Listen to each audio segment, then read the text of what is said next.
Hey, come closer. I have a question to ask.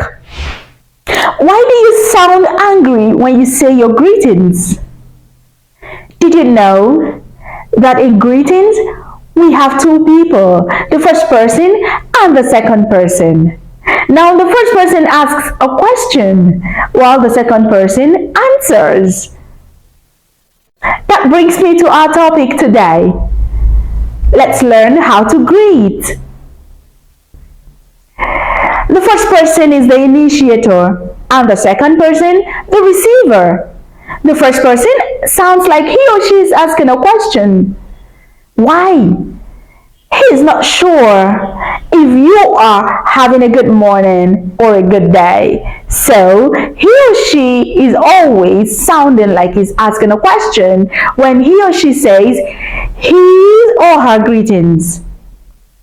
While the receiver, who happens to be the second person, receives the greetings with all smiles, like myself.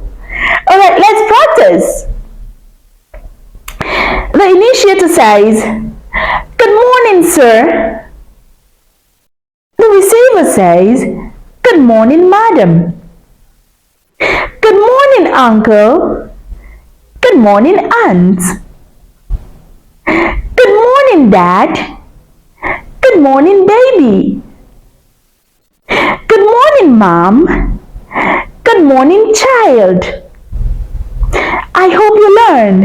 If you find this video interesting, kindly click on the like, comment, share, and subscribe button. And please do follow us for more. Thank you, and you have a good day. Bye.